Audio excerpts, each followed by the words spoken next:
Bien, ya está con nosotros Gerardo Tábara, secretario general de Transparencia, con quien vamos a hablar todo lo concerniente a lo que está ocurriendo en el Congreso desde el punto de vista ético, desde el punto de vista legal, desde el punto de vista de lucha contra la corrupción, porque es realmente, repito esta palabra, precisa, un carrusel lo que está pasando, un carrusel de incoherencias lo que está pasando en el Congreso. Buenas noches, Gerardo. Buenas noches, René.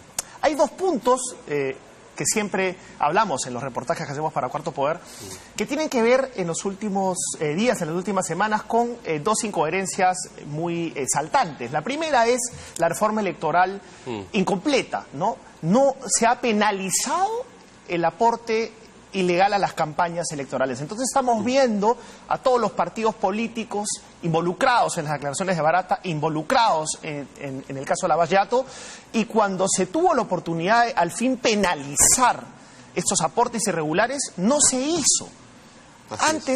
Antes de mostrarte un reportaje, quería saber tu opinión brevísimamente sobre ese punto tan álgido, ¿no? Es como tú señalas una incoherencia, porque no solamente no se ha avanzado en establecer sanciones efectivas, ahí no ha cambiado nada, se siguen planteando multas que nadie paga, sino que además se ha dejado sin la exigencia de que los partidos rindan cuentas de sus gastos durante la campaña electoral.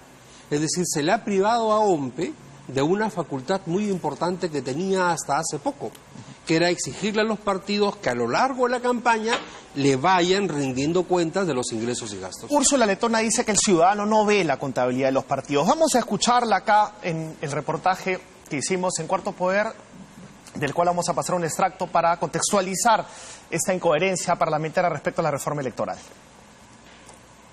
Se entregou dinheiro a todos os presidentes da República.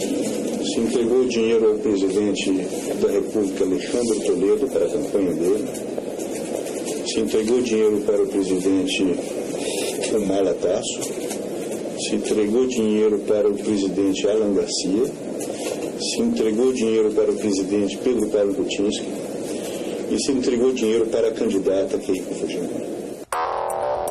Cada día es más claro, el ex todopoderoso de Odebrecht en el Perú corrobora que el caso Lavalle Yato contamina de corrupción a casi todos los partidos políticos representados en el Congreso o que lograron alcanzar la presidencia del país. El financiamiento ilegal de partidos, la contabilidad negra en el ojo de la tormenta, todos los aludidos dicen lo mismo, un coro de inocencia.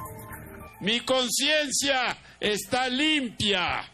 La declaración de ayer de Jorge Barata desmorona absolutamente esa campaña infame.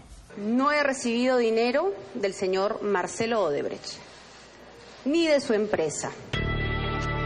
Sus representantes en el Congreso solo ven la paja en el ojo ajeno y no la viga en el propio. Y cuando el año pasado los legisladores del actual Congreso tuvieron la gran oportunidad de introducir sanciones efectivas por el financiamiento ilegal a partidos, el resultado fue una incoherencia deplorable. Recordemos que la Comisión de Constitución, presidida por la congresista letona, tiene mayoría de Fuerza Popular.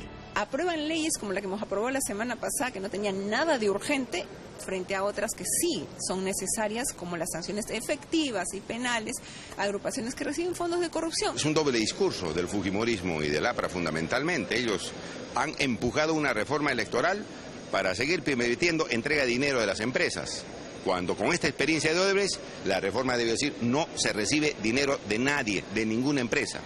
Y han aprobado lo mismo. A todos nos vemos decir, no él, no él. Y de pronto cuando pueden legislar, no legislan. Es que justamente tú lo estás señalando, estamos individualizando. En primer lugar, ahora la llamada Ley de Organizaciones Políticas ha flexibilizado, relajado la exigencia de reportes de contabilidad de los partidos a la OMPE, así como lo escucha. El elector no ve la contabilidad. ¿Ya? O sea, no, sí, pero bueno. Pero, a ver, pero seamos honestos, el elector no ve la contabilidad. Pero sería bueno que la vea, ¿no? Tal vez, o sea, por lo que hemos visto, ¿no? Con los otros miren lo que ha pasado por no verla. Pero los otros candados que hemos puesto van a impedir que esa contabilidad se vea afectada. Ha funcionado en otros países. Lo que estamos haciendo es adecuarlo. En segundo lugar, se ha establecido la figura del administrador de campaña y que si un candidato comete irregularidades o no informa sus gastos a la OMPE, el partido no asume responsabilidad. Incomprensiblemente, tampoco se ha modificado el régimen de sanciones. Recibir dinero de fuente prohibida, si bien se considera una infracción grave, solo se castiga con una multa máxima de 240.000 soles y tanto el partido como el candidato siguen con sus vidas. Y tampoco se puede sancionar al candidato. El candidato también responde con una multa, o sea, sigue en el proceso electoral, puede seguir candidateando, a pesar que vino alguien con un fondo prohibido y le hizo un aporte, ¿no? Entonces, no estamos limpiando el escenario político de gente, pues, que es cuestionada moralmente. En plena mugre. En plena mugre. Ni siquiera se sanciona al partido político. No, eso también es falso. ¿Cómo se sanciona al partido? La primera sanción, esa es una sanción política, esa no es una sanción penal ni disuasiva. Lo que hacemos con la reforma es, se sanciona con la pérdida del financiamiento público. En el caso de Fuerza Popular, por ejemplo, nuestra experiencia es un financiamiento significativo. Sí, pero proporcionalmente muy bajo, a los votos, al lado del privado, ¿no? Bueno, pero se pierde una parte importante. Y el segundo tema que creemos que es lo importante, lo sustancial... ¿Qué tema importante? En el caso de Fuerza Popular, es un aporte público. ¿Qué porcentaje de toda la campaña? Es la primera vez que lo recibimos, todavía no tenemos...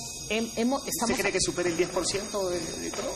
No sabría decirle. Entonces no es una sanción efectiva. Es una sanción al fin y al cabo que podamos tener los partidos políticos y que va a significar también que los electores sepan, ¿no? Bueno, ¿qué le parecen las explicaciones que hemos escuchado? O sea... No se sanciona al partido político, dicen que sí se sanciona al partido político, pero lo cierto es que la norma no contempla una sanción efectiva al partido político para empezar. No, se le aplica como sanción al partido una multa, pero reitero, OMPE nunca ha podido cobrar una multa, ha puesto multas en varias oportunidades, nunca un partido político ha pagado una multa impuesta por OMPE por infracciones a las normas sobre el financiamiento. Y hay partidos que las tienen, ¿no? Hay partidos que las tienen. Perú Posible, por ejemplo. Perú Posible desapareció porque no pasó la valla electoral y se fue debiéndole 900.000 soles al Estado. Y no hay cómo cobrarle. Una multa, y no hay manera de cobrarle. Alianza para el Progreso debe más de 2 millones de soles. El partido del Premier, César Villanueva. Sí, exactamente. Un partido que tiene una bancada parlamentaria, que tiene gobiernos regionales, municipios y que se alista para participar en estas elecciones, le debe a OMPE más de 2 millones de soles por una infracción cometida en las elecciones del 2011, que era inicialmente 8 millones y se le redujo a un poco más de 2. Y no hay instrumentos de coacción. Y no hay manera de cobrar esa multa. No es una sanción efectiva, porque además... y luego el financiamiento público directo que se le quita, que es lo que dice la congresista letona, solamente aplica para aquellos partidos que lograron representación parlamentaria. Si un partido compitió, recibió dinero del narcotráfico y no logró colocar un congresista en el Congreso, esa sanción no se le aplica ninguna sanción. Ninguna sanción. Entonces, a los movimientos regionales, que son los grandes protagonistas en las elecciones regionales y que no están exentos de cometer infracciones a las normas sobre financiamiento, no se le aplica la sanción de quitarle el financiamiento público directo porque ellos no reciben financiamiento público directo. Y además, como hablábamos con la congresista letona, es un porcentaje bien bajo, ¿no? O sea, no es que hagas mucho daño. Y no es un porcentaje que se utilice para campañas electorales. Podemos estar no de acuerdo con esto, pero la ley peruana establece que ese dinero que el Estado le da a los partidos no puede ser utilizado en las campañas electorales.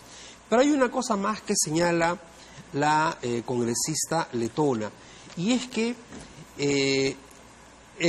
justifica el que se haya eliminado la obligación de rendir cuentas durante la campaña electoral porque supuestamente los electores no vemos la contabilidad.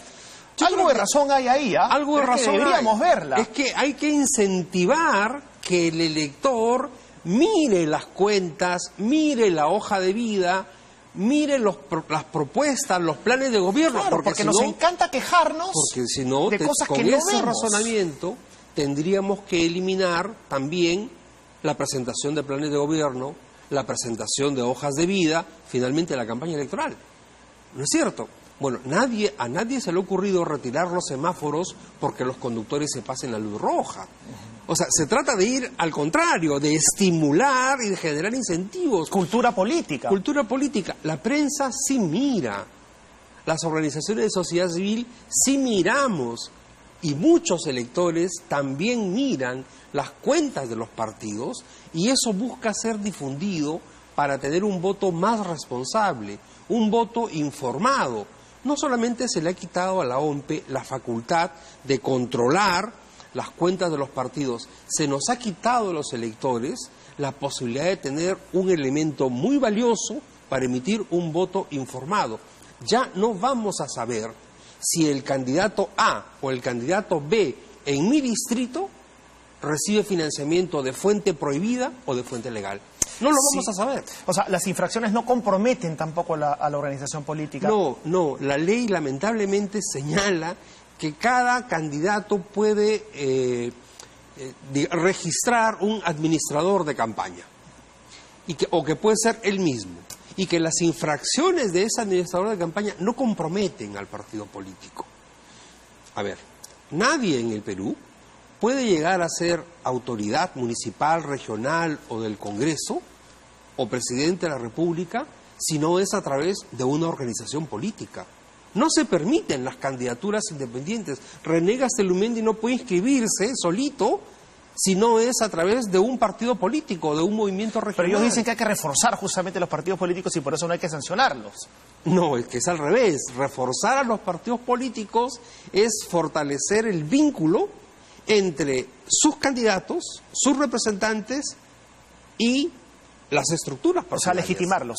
Legitimarlos, claro. Y entonces si yo suelto, además tengo el voto preferencial, y luego le digo, tú eres responsable de financiar tu campaña, y las infracciones que tú cometas no me las achaquen a mí, estamos debilitando mucho más la disciplina en los partidos políticos, que es hoy ya bastante débil. No más del 20% de los actuales congresistas son afiliados a los partidos políticos a los cuales representan. Solamente los 5 del APRA están afiliados al APRA y los 5 de Acción Popular están afiliados a Acción Popular. En el resto de partidos están alrededor del 15%. ¿Y eso tiene que ver con la calidad de congresistas que estamos viendo? Es que claro, si los partidos políticos no tienen una vida permanente a nivel nacional, cuando llegan las elecciones tienen que buscar de alguna manera que completar sus listas parlamentarias. Y entonces suman invitados sin los suficientes filtros. Y lo estamos viendo, pero antes de seguir, has dicho algo gravísimo. Con las reglas actuales, con la reforma electoral que se ha aprobado en el Congreso, los electores, los votantes, no vamos a saber quién recibió plata en narcotráfico, no vamos a saber cuánta plata recibieron, no vamos a saberlo. No vamos a saberlo. No vamos a saberlo hasta cuando se haya culminado todo el proceso electoral, hasta cuando el Jurado Nacional de Elecciones haya entregado la última credencial y haya publicado en el Diario El Peruano una resolución que diga acabó el proceso electoral. Recién ahí corren 15 días para que todas las organizaciones políticas le presenten a la OMPE sus reportes. Y OMPE tiene 4 meses para verificarlo. Nos han quitado esa posibilidad a los ciudadanos. En 2016, recordará a todos los televidentes, en 2016 el señor Mariano Cucho salía cada 6 semanas y decía el reporte de gastos de este periodo ha sido presentado por estos partidos. Estos otros partidos no lo han presentado. Y uno podía ir sacando su cuenta. A lo mejor no mirabas el detalle de cuánto se gastó o no, pero podías saber si estos partidos estaban cumpliendo con la norma y estos otros no. Y ya era un punto a favor para un voto informado. Por supuesto, era algo gravitante, ¿no? Hemos perdido. Se nos ha quitado esa posibilidad.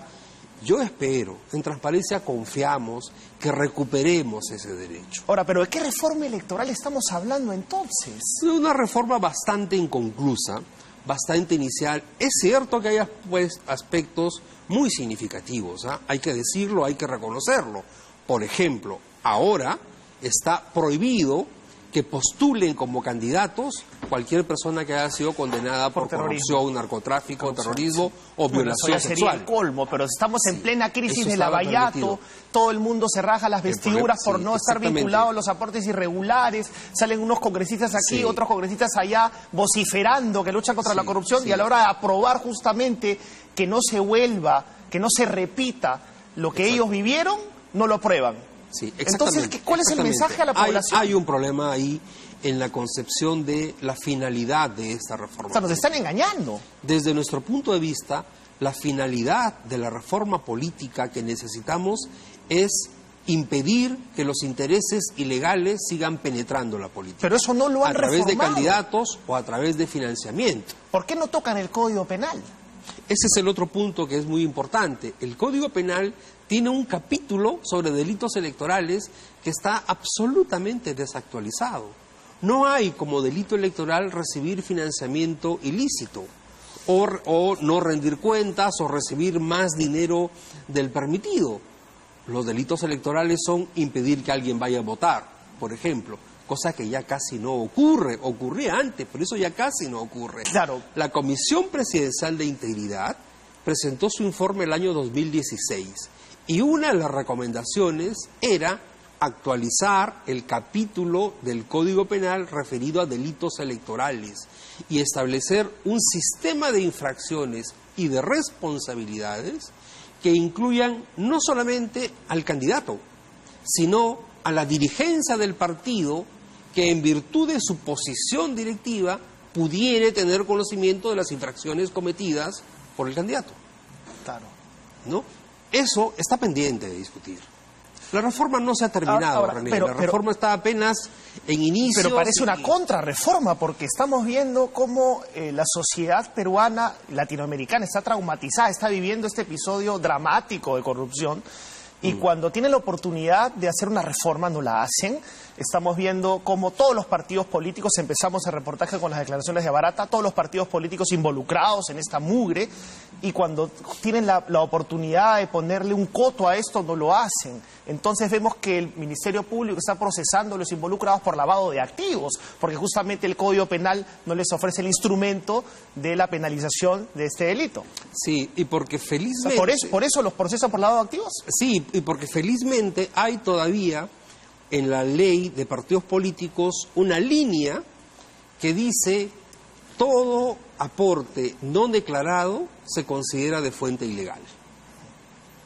Felizmente tenemos eso, ¿no? Todavía. Pero la sanción es una multa. Pero es bastante, exactamente. La sanción es una multa. Es muy poco, ¿verdad? El problema es muy grave y como bien se ha mostrado en el reportaje, abarca no solo a un partido político, abarca a toda la gama claro, porque aquí estamos hablando de todo el espectro, no estamos hablando de Fuerza Popular, del PPCaucismo, de Antumala, del APRA, estamos hablando de toda la clase política, acá no hay ninguna fijación con nadie particular. Y estamos hablando de partidos políticos y estamos hablando de movimientos regionales. ¿Dónde está el señor César Álvarez, gobernador regional de Ancash? En prisión. En prisión, ¿dónde está? De un movimiento regional. El señor Gerardo Viñas, gobernador regional de Tumbes, en prisión. El señor Waldo Ríos, en prisión. El señor Alex Curi, en prisión. ¿No? Entonces estamos hablando de un problema que afecta de manera muy gruesa a autoridades y líderes o personajes políticos a nivel distrital, provincial, departamental, regional, y también a nivel parlamentario y de presidencia de la República. Todos nuestros expresidentes, fíjate, a nadie le alegra decir esto. No nos alegra tener que decir esto, pero no podemos dejar de decirlo.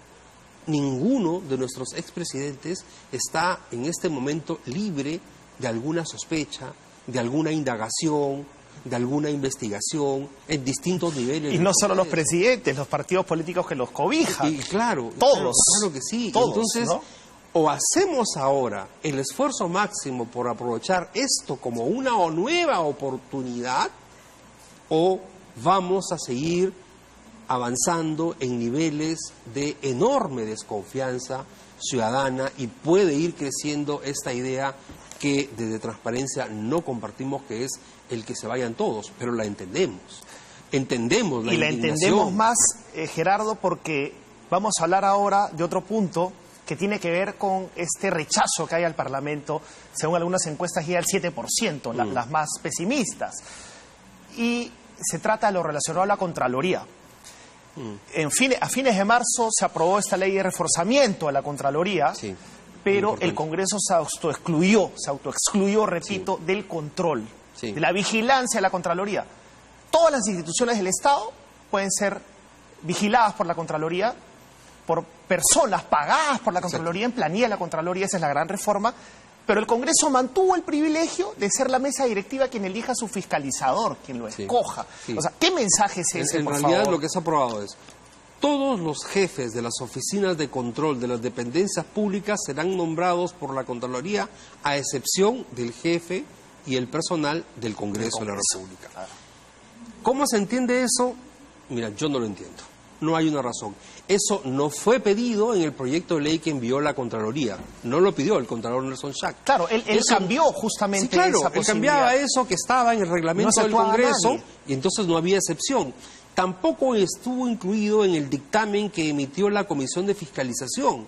Eso fue planteado por un congresista en el Pleno del Congreso y aprobado por todas las bancadas por la gran mayoría. Y hoy, cuando se ha hecho notar esta inconsistencia, digamos, porque no hay razón que justifique que el Congreso se excluya de esta medida, justamente en momentos en que se trata de incrementar la transparencia, el control, la fiscalización para La lucha luchar contra la corrupción, entonces ya hay quienes dicen, ok, vamos a corregir esa situación, ese artículo 19. Pero vaya usted a saber si se aprobará la reforma, ¿no? Estemos atentos, René, la prensa, la sociedad civil, la ciudadanía, estemos atentos, vigilantes y exigiendo que efectivamente se haga esa corrección en ese artículo para que el Congreso esté también incluido como todas las otras dependencias públicas. Para terminar, entonces tenemos la ecuación siguiente: el Congreso no reforma, no penaliza los delitos, digamos, que tienen que ver con el financiamiento irregular. Y se autoexcluye el control de la vigilancia de la Contraloría. ¿De qué Congreso estamos hablando, por Dios? O sea, ¿cuál es el mensaje a la población? Mira, yo creo que, lamentablemente, ese tipo de decisiones y de omisiones lo que hacen es incrementar la desconfianza ciudadana en el Congreso. Y eso no le hace bien a nadie. No le hace bien a la democracia peruana, no le hace bien a los parlamentarios, a los partidos políticos, a la ciudadanía. Tenemos que cambiar esa situación. Esas son señales que no le hacen bien a la calidad de la democracia en el Perú. Y entonces eso explica por qué en cada encuesta el Congreso de la República sigue cayendo en aprobación por parte de la población. Claro, y ojo que no estamos hablando de Fuerza Popular, que es la fuerza mayoritaria del Congreso. Estamos hablando de Acción Popular, estamos hablando del APRA, estamos hablando de Alianza para el Progreso. Todos los partidos, casi fue una votación unánime para autoexcluirse de la vigilancia de la Contraloría, lo cual es incomprensible, como vamos a ver en un reportaje que va a salir este domingo, ¿no? Así es.